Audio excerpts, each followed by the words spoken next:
కాచుకుండగా కంపించిపోదా కైలాసం.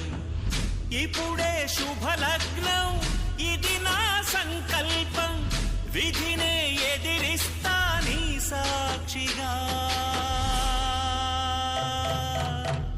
అళగర్ పెరుమాళు అందాల చెల్లెలా నిలనిలలాడే మీనాక్షి, నా కంటి పాపని కాచుకో చల్లగా, తెలవారని ఈ రాత్రి. చిందయ్యరా ఓ సుందర